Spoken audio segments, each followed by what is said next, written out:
On today's episode of Locked On Canucks, the Canucks take on the defending Stanley Cup champions, the Colorado Avalanche. A mysterious banner flying around downtown Vancouver about the skate jersey. And JT Miller on waivers. It's Locked On Canucks, and it starts right now.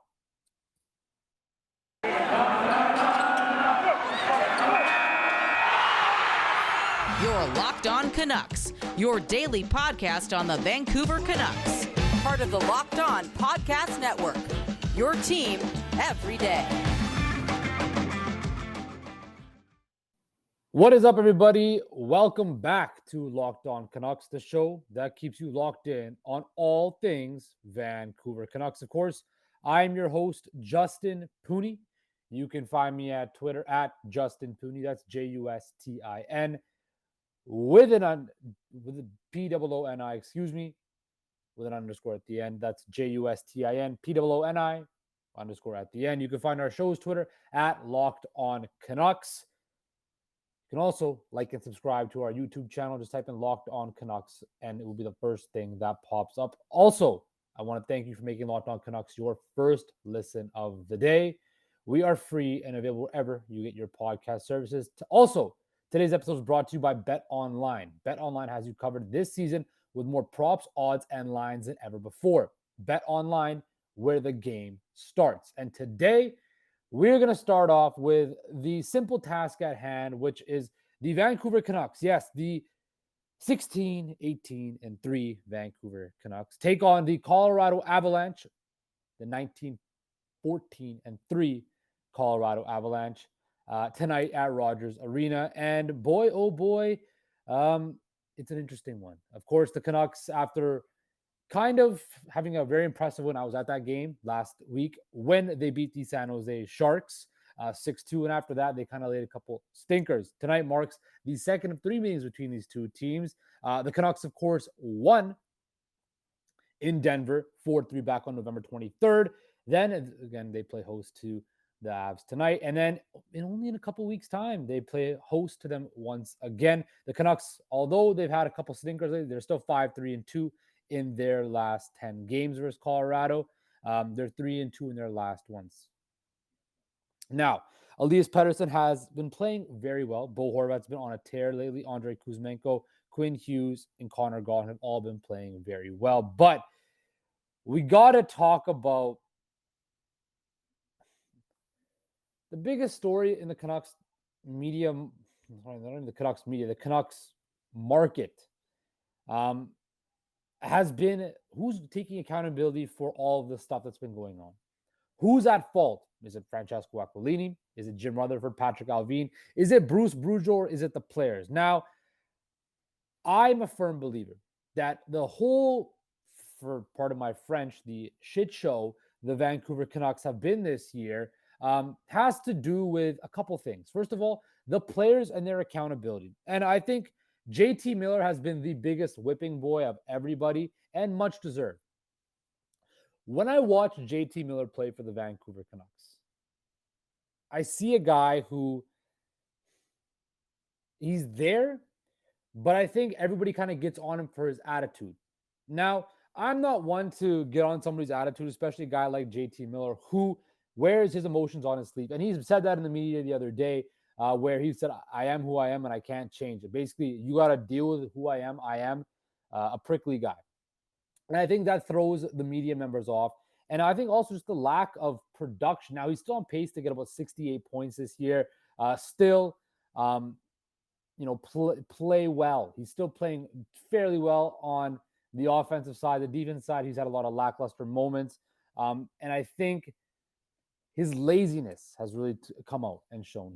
You see just the lazy giveaways, the poor giveaways, and just the not smart hockey. And I saw people saying put JT Miller on waivers, strip him of his assistant captain, do all this. But this is the problem of sending a message to JT Miller, where Jim Rutherford just came out and actually defended him. If you want to send a message, if Bruce Boudreau really wants to send a message to JT Miller, he's got a brand new contract that kicks in next year. And I know people think that somehow some magical thing is going to take place and the Canucks have to move off that deal. let me burst your bubble right here. There is no chance that JT Miller gets traded in the next 3 years. Nobody is touching that contract. Nobody wants that contract right now unless you are attaching sweeteners to it or you catch some GM lacking big time. That deal is not going anywhere. That deal, you're stuck with it. You made your bed, you're stuck with it. The biggest thing about JT Miller is this. And I do look, he's making $8 million. I can't really defend the guy too much. But when you look at it, he's been playing on, and he says he's playing on different lines. He's been switching in and out. He's never got a consistent rhythm with the season. And I think that has something to do with a player's psyche and how they perform. Anything. Once you get in a rhythm and that state of flow, you're just able to go, and let it react. JT Miller has been going from playing with Bo Horvat to Elias Pettersson to down to Connor Garland. He's all over the place. And I think injuries have played a factor to that. The Canucks have been injured up front. Curtis Lazar was out and missing time, and we all know about Tanner Pearson being out of the lineup. So there's been injuries and they've had to work around it. And I think moving aside from JT Miller, I want to kind of go over on a grander scheme of what's going on. The Canucks are basically playing the same they played last year before they fired Travis Green, before they got hot on that really hot start, the cold start, and they had a really hot finish. Well, they're going to need to do that once again. And it's not conducive to winning. It's not conducive to having success. And as the fans, they get pissed off. And you saw that stinker they had the other day when they played the New York Islanders. And quite frankly, we've been seeing too much of that. And when I watch the Canucks play and I see them play very well against the San Jose team, dominate them, and they should have dominated them. You see the flashes by this team that, hey, there might be something there, but then they don't do themselves any favors and they have a bad game, and then they're now 7 points out of a playoff spot, although with 2 games in hand. So the Canucks, of course, are still behind the Colorado Avalanche, who have 41 points, who have been decimated by injuries and have not been playing their best hockey as well. I do suspect once they get healthy, they'll be back at the top of the league and there where it matters. It's kind of like the Golden State Warriors of the NBA. They will be there. There's just too much talent and they have a winning pedigree to not make the playoffs, so they will be there. I'm not worried about that. But when you look at this Canucks team, right, somehow, some way, this New Year's resolution thing or something's got to kick in and these guys got to start playing. They got to start playing. And I think the accountability falls on the players at the end of the day. That's who goes out on the ice every night, and that's who performs. And this team right here, they don't play for each other. There's no continuity and I think there's so much negativity around this franchise and this organization. When I look at the Vancouver Canucks, and I was just back home for a couple of weeks for the holidays. Wonderful time, had the time of my life. Love everybody, love being back, love all of that. I cannot say how much I needed it personally for me back home in the lower mainland of British Columbia, just for my own mental sanity and just seeing people and going to places that I know and I remember, right? So, but when I listening to sports talk radio, listening and seeing the coverage on a local aspect, other than when I'm in Toronto, I get it kind of on a broader landscape. When I see all the local media and I see all the fan base, it is a very toxic marketplace. Like, it is tough. Like, there's constantly drama. The Canucks might be the best soap opera in the NHL with the amount of drama that's going. Whether it's Bo Horvat and his contract situation, is he going to get traded? JT Miller, Bruce Boudreau's future, Jim Rutherford calling out people in the media. The Canucks are basically a walking soap opera, which you cannot win. It is not a winning environment. First of all, when you look at all the teams that are successful, as much as I hate to say it, the Toronto Maple Leafs, they're a very good team, but there's not a lot of drama in the regular season, but come playoff time, there is. Colorado, you look at all these, St. Louis for the longest time, Boston, you look at all these elite teams, Vegas, and there was drama with Vegas, but, Carolina of late, Tampa, there's never been drama. There's never been leaks. There's never been so much stuff, just whatever, rumors, gossip, negative news, all that stuff coming out of a media marketplace, unlike Vancouver. And I get it. The fan base is passionate. The media is passionate. The fans are passionate. The players are passionate, Everybody wants to win, but I think everybody doesn't understand that it weighs on players probably hearing all this negativity, and it sucks. And I think that's why I tell people Vancouver is the hardest marketplace to play in Canada, in the hockey world potentially, because it's such under a microscope. It's the only thing in town. People care so much about it, and it weighs on you. It's like the Canucks have not only the entire weight of a province, times that by 10. There is so much pressure and weight on this Vancouver Canucks organization to get it right and do something that any slight thing of the sort, anything, JT Miller says something in the media about how he can't change who he is, and it blows up like wildfire. That's the type of market Vancouver is, and it's very difficult. And I think, and quite frankly, I don't know how to fix it. I wish I knew a way to fix it, but I have no idea how the Canucks can fix this whatsoever. But what they might be able to fix is their jersey debacle. And coming up after this break, I'm going to dive into was it a planned media ploy by the Canucks, or was it just some crazy fan really trying to send a message? But first, I want to talk to you guys about the fine folks at betonline.net. BetOnline.net is your number one source for sports betting info, stats, news, and analysis. Get the latest odds and trends for every professional and amateur league out there, from pro football to college bowl season to basketball and World Cup. We've got it all at betonline.net. If you love sports podcasts, you can even find those on BetOnline at BetOnline as well.